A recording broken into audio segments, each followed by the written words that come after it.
우리는 신앙생활을 하면서 두 가지의 큰 명제를 가지고 늘 고민합니다. 자기 희생과 하나님의 은혜입니다. 즉, 하나님의 은혜가 먼저인가, 자기 희생이 먼저인가. 이러한 고민은 꼭 다른 입장에서 말을 하는 것 같지만 이것은 마치 동전의 앞뒷면과 같은 것입니다. 하나님의 입장에서는 희생으로 은혜를 보이셨고, 사람의 입장에서는 은혜를 통해 자기 희생을 할 수 있기 때문입니다. 하나님이 세상을 이처럼 사랑하사 독생자를 주셨으니라는 그 유명한 요한복음 3장 16절의 말씀은 바로 하나님의 은혜이자 희생이 무엇을 말하는지 매우 함축적으로 내포하고 있습니다. 신약 성경에서 우리는 예수 그리스도를 통해 하나님의 희생과 은혜를 본다면 시편 78편은 하나님께서 이스라엘의 역사 그리고 이들에게 주신 모세 오경의 가르침, 즉 토라의 가르침을 통해 하나님의 구원의 섭리인 하나님의 자비와 은혜 그리고 하나님의 희생을 통해 만들어 가시는 구원의 수수께끼 이야기를 우리에게 전합니다. 아삽으로 묘사된 78편의 시인은 선지자적 소명을 가지고 현 세대와 장차의 미래 세대에게 하나님을 신뢰하며 살아갈 수 있도록 교훈하고 전승하기 위한 토라의 가르침을 72개의 구절의 시로 표현합니다. 꽤 길게 느껴지는 시편 78편을 천천히 읽어 내려가다 보면 반복적으로 나타나는 내용이 있음을 느끼게 됩니다. 하나님의 구원 행적에 대한 기억과 이스라엘 백성의 반역에 대한 기억의 교차입니다. 했던 말을 계속하는 것과 같은 인상을 받기도 하지만 하나님의 구원하심과 이스라엘의 반역의 반복적인 순환을 묵상하다 보면 구원의 주권이 누구에게 있는가에 대한 중심된 주제를 생각하게 됩니다. 1절에서 4절을 보면 시인은 이것을 비유를 들어 예로부터 감추어진 비밀을 말해 주겠다고 선언합니다. 선조들로부터 전승되었던 놀라운 하나님의 구원 이야기, 그리고 그것을 전하기 위한 시인은 어떤 비유를 통해 무엇을 말하고 있는 것일까요?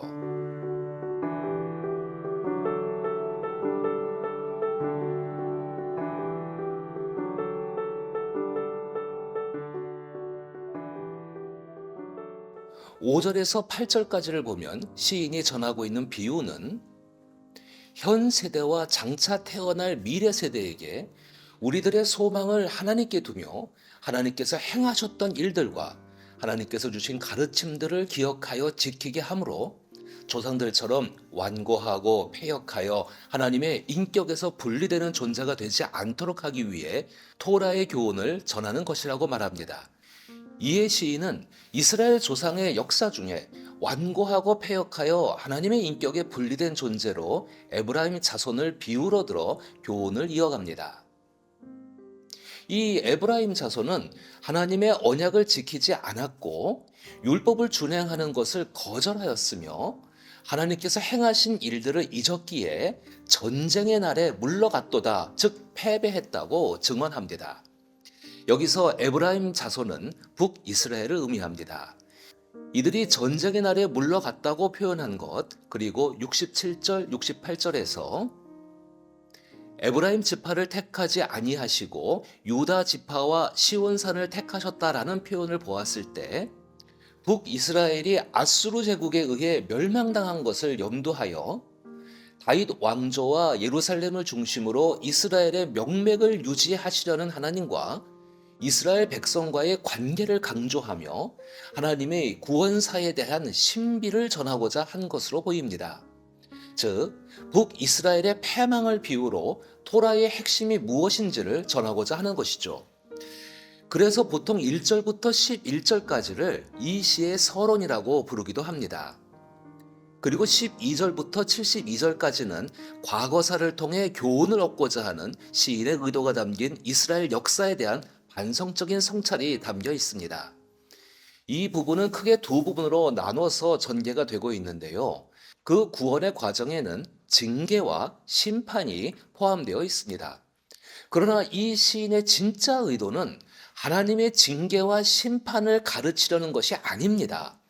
성경을 통해 보는 하나님의 구원사엔 징계와 심판의 이야기가 있지만 이것은 결코 하나님의 최종 말씀이 아니기 때문입니다. 우리는 이것을 기억하며 78편의 메시지를 함께 찾아보았으면 좋겠습니다. 12절에서 39절 그리고 40절에서 72절까지의 두 부분에서 보이는 동일한 패턴은 이러합니다. 첫 번째, 먼저 하나님의 행하심과 구원의 행적이 나타나고 이스라엘의 반역이 전개됩니다. 이때 하나님께서는 심판과 징계를 통해 하나님의 진노를 나타내시지만 동일하게 이어지는 것은 그럼에도 불구하고 또다시 구원하시는 행적을 새롭게 나타내신다는 것입니다. 즉, 이 시편 78편의 기자가 전하고자 하는 핵심 메시지는 말씀을 순종하자, 그렇지 않으면 우리 과거 선조들처럼 망하게 될 것이다 라는 공포심을 유발하여 반성적 성찰을 주기 위한 의도보단 그럼에도 불구하고 하나님의 절대적 주권으로 구원을 완성하시는 하나님의 은혜를 강조하는 것입니다. 이것이 바로 시인이 말하는 예로부터 감추어진 수수께끼와 같은 구원의 섭리입니다. 이제 시인은 12절부터 본격적으로 이스라엘 역사에서의 하나님의 행적과 옛 선조들의 반역의 내용을 두 부분으로 나누어서 토라의 가르침, 즉 모세 오경이 전하고자 하는 가치를 우리에게 들려줍니다.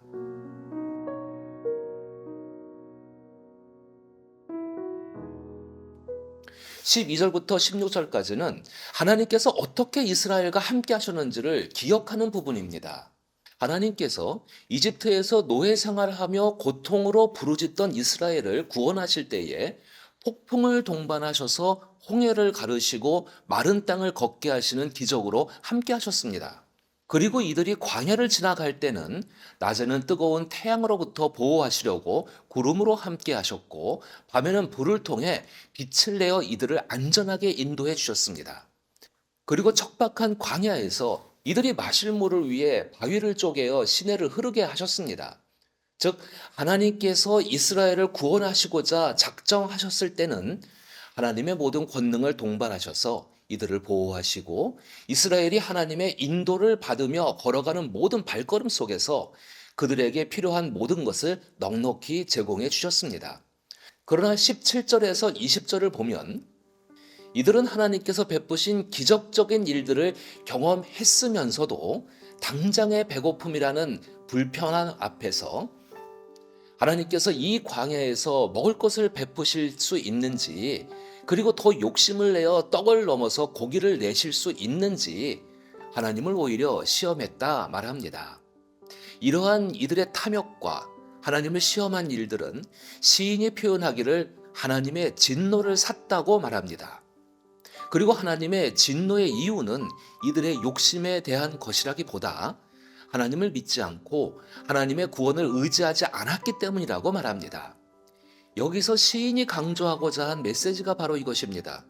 하나님의 관심은 우리가 하나님을 믿고 하나님을 의지하기를 바란다는 것입니다.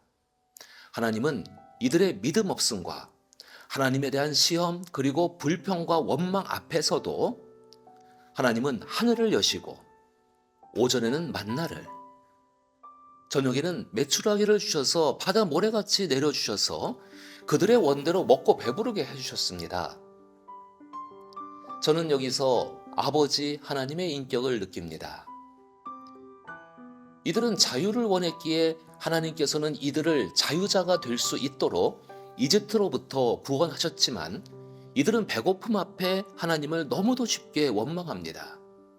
그러나 하나님은 자녀된 이스라엘의 배고픔을 헤아리시며 배불리 먹기 위해 중노동을 감당했던 과거와는 달리 어떤 대가도 없이 전적인 하나님의 은혜로 이들의 배를 만족시켜 주십니다. 이러한 장면은 신약 성경에서 예수께서 오병이어의 기적으로 5천 명을 먹이신 일화를 통해 우리의 필요를 채우시는 하나님 아버지의 인격을 떠오르게 합니다. 그러나 이러한 하나님의 전적인 은혜에도 불구하고 이들의 욕심은 끝나지 않습니다. 따라서 하나님께서 이들의 욕심대로 두어 그들의 날대로 헛되게 보내게 하셨으며 그들의 횟수를 두려움으로 보내게 하셨다고 말씀합니다. 이것은 하나님의 심판과 징계에 대한 말씀입니다. 그러나 우리는 여기서 하나님의 심판과 징계가 무엇을 의미하는지 우리는 올바르게 이해해야 합니다. 하나님은 늘 이들의 어려움에 동행해 주심으로 함께 하셨으나 욕심에 눈이 먼 백성들은 하나님과 스스로 분리하여 자신의 마음이 원하는 대로 선택하며 살았습니다. 만나와 메추라기는 하나님의 은혜로 주어진 것이지만 은혜와 상관없이 살아가려는 인생들이 마주한 것은 인생에 대한 헛됨과 두려움입니다. 따라서 자신들의 임의대로 살아가다 인생의 헛됨과 두려움을 느낀 백성들은 그제서야 하나님을 다시 간절하게 찾았습니다. 하나님은 반석이시며 구속자이심을 기억하였다라고 말합니다. 그러나 그들은 두려움 속에서 자신의 목숨을 유지하고자 한 혀로만 인정하는 말이었습니다. 시인은 이러한 신앙인의 모습을 37절에 마음에 정함이 없고 언약에 성실하지 아니하였다고 말합니다. 그럼에도 불구하고 일부의 마지막 하나님의 모습은 우리가 한낱 잠깐 왔다가 사라지는 바람처럼 연약한 육체를 입고 살아가는 존재임을 기억하시고 우리를 긍휼히 여기셔서 우리를 향하신 진노를 여러 번 돌이키시는 분이라고 시인은 고백합니다. 여기서 시인이 가장 중요하게 강조하는 것은 이들을 불쌍히 여기시는 하나님의 마음입니다. 즉 우리는 우리를 향하신 하나님의 인도를 경험하면서도 우리의 탐욕과 연약함 때문에 하나님 앞에 여러 번 반역하여 하나님을 근심케 하는 일을 반복하지만 결국 그 연약함이 하나님의 자비의 인격을 작동하게 하는 힘이 된다는 것입니다. 이렇게 시인은 하나님의 긍휼에 기대어 또다시 하나님 사랑 안에 우리가 구원받을 수 있는 존재임을, 그리고 하나님은 그러한 사랑의 주님임을 말하고 있습니다. 이러한 하나님의 구원의 행적, 이스라엘의 반역, 심판과 징계의 사건, 그리고 또 다시 회복과 구원이라는 반복적인 하나님의 인자하심은 2부인 40절로부터 72절에서도 이어집니다. 2부에는 똑같은 이집트로부터 구원하실 때 이집트에 여러 재앙을 내리시고 그들의 원수들은 바다로 덮어 없애셨으며 그들을 양떼처럼 인도하시고 가축대처럼 광야에서 이끄셨음을 다시 한번 강조합니다. 그리고 결국에는 광야에서 여러 번 하나님을 진노하게 하였지만 약속의 땅 가나안 땅으로 들어가게 하신 후 이스라엘을 이제 이방 나라의 노예가 아니라 자유자의 삶으로 살 수 있도록 땅을 나누어 주시는 은혜를 베푸셨습니다. 그러나 이들은 또다시 일부에서 본 광야에서의 조상들처럼 하나님을 시험하고 하나님과의 약속을 지키지 않았고 변절하였습니다. 그것은 광야에서 조상들이 금송아지를 만들어 섬겼듯이 산당을 짓고 우상을 섬기는 일을 또 반복한 일이었습니다. 이에 하나님은 이스라엘을 크게 미워하사 실로의 장막을 떠나셨다고 표현합니다. 이 사건은 사무엘 상에 나오는 블레셋에게 패한 사건을 떠오르게 하는데요. 여기서 그의 능력, 그의 영광은 하나님의 언약궤를 의미하는데 그 궤를 대적들에게 빼앗겼던 사건을 의미합니다. 이렇게 하나님의 영광이 떠나 약해진 이스라엘은 62절부터 64절에서 보이듯이 블레셋을 비롯한 많은 민족들의 침략에 시달리면서 고통당할 수밖에 없었습니다.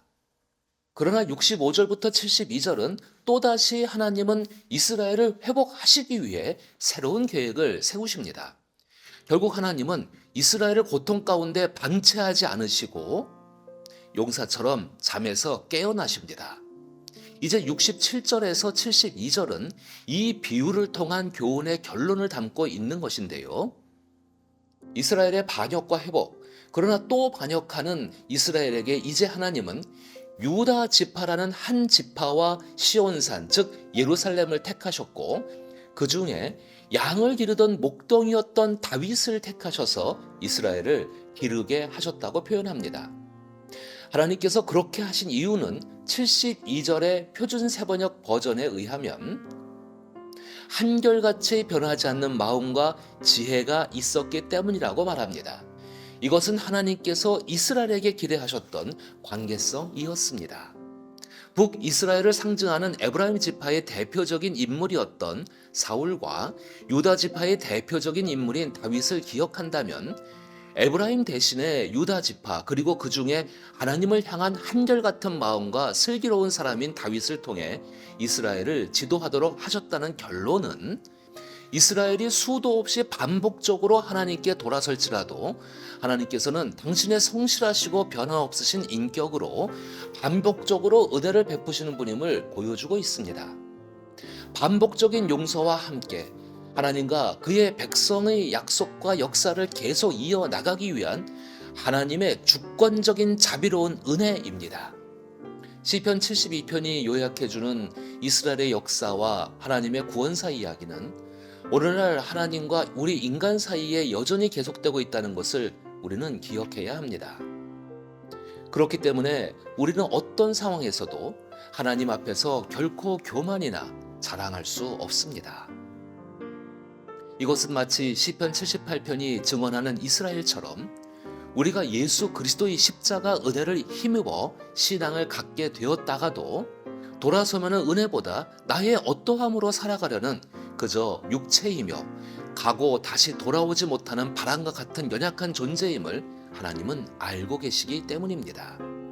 따라서 우리가 이 시편을 통해 기억해야 할 것은 우리는 끊임없이 하나님의 자비로우신 인격에 의존하여 살아갈 수밖에 없는 연약한 존재임을 인정하고 겸손하고 스스로 낮아지는 것입니다. 시편 78편이 보여주듯 하나님과 이스라엘의 언약적 관계에서 하나님의 성실하신 구원의 은혜는 반복적으로 약속을 파기하고 불순종하는 이스라엘의 모습을 통해 그만큼 하나님의 자비의 너비가 얼마나 큰지를 측량할 수 있도록 우리의 인식을 이끕니다. 우리는 이러한 이스라엘을 통해 자기 성찰과 반성을 할 수 있는 선택을 할 수도 있습니다. 그것은 개인의 인격의 성장과 관련되어 있습니다. 그러나 성경은 개인의 인격의 성장을 말하고자 하는 목적보다 창조주이신 하나님께서 당신께서 빚으신 피조 세계를 얼마나 사랑하시고 이 세계를 보존하시기 위해 어떤 구원 활동과 어떤 인격으로 여전히 온 우주를 다스리고 계시는지를 보여주며 우리의 시선을 우리 개인에서 그 우주적 하나님, 즉 그분의 자비의 인격에 기대어 살아가는 복된 인생이 될 수 있도록 우리의 인식을 초대한다는 것에 중심이 있습니다. 우리가 처음 신앙생활을 시작했을 때를 생각해 봅시다. 처음엔 하나님의 은혜에 감격하고 감사하며 마음에 의뢰받은 자의 충만한 기쁨을 품고 살아가지만 시간이 지나면서 하나님 앞에 나의 행위에 대한 비판적인 평가와 교리에 묶여 나와 타인을 판단하는 등 종교화된 인격으로 마음이 딱딱해지는 경향을 보이는 것이 보편적인 신앙인들의 모습입니다. 마틴 루터는 오직 은혜라는 슬로건으로 종교 개혁을 이끌었습니다. 이것은 하나님의 은혜가 무엇을 말하는 것인지를 깊이 생각해 볼 수 있도록 합니다. 우리는 신앙생활을 오래 하면 할수록 더욱 성숙한 인격이 형성되도록 요청받습니다. 그러나 우리가 기억해야 하는 것은 이 모든 것들 또한 우리의 노력으로 만들어지는 것이 아니라 우리가 얼마나 하나님과 인격적인 관계 안에 있는가가 더 중요하다는 것을 알아야 합니다. 우리는 어느 한순간 하나님의 은혜를 말하면서 자기 희생의 삶을 이야기합니다. 그러나 우리가 먼저 알아야 하는 것은 은혜와 희생은 같은 동전의 앞뒷면과 같다는 것입니다. 즉 내가 하나님의 은혜를 경험하고 느낄 때 자기 희생이라는 열매가 가능한 것입니다. 하나님의 은혜를 경험한 사람이라면 하나님을 사랑할 수밖에 없습니다. 그리고 그 사랑의 힘은 하나님을 닮아가고자 하는 하나님의 인격을 품는 성숙으로 이어집니다. 이것은 성경에서 말하는 자연스러운 성령의 열매입니다. 우리는 나무가 열매를 맺는 자연의 섭리를 바라보며 나무가 노력하고 있다고 보지 않습니다. 나무가 가지고 있는 속성대로 땅의 양분과 하늘의 빛과 비를 의지하여 나무가 그 속성대로의 열매를 맺을 뿐이라는 것을 잘 알고 있습니다. 이처럼 우리 신앙인들도 어떤 행위로 자신이 하나님의 자녀임을 입증하려고 노력하는 몸부림도 너무 귀하지만 그것이 우선이 되어서는 안 됩니다. 나를 향하신 하나님의 은혜, 그 자비하심과 희생의 사랑이 무엇인지를 느끼게 될 때 우리는 자연스럽게 하나님의 인격과 하나님의 한없이 큰 사랑 앞에 압도당하게 됩니다.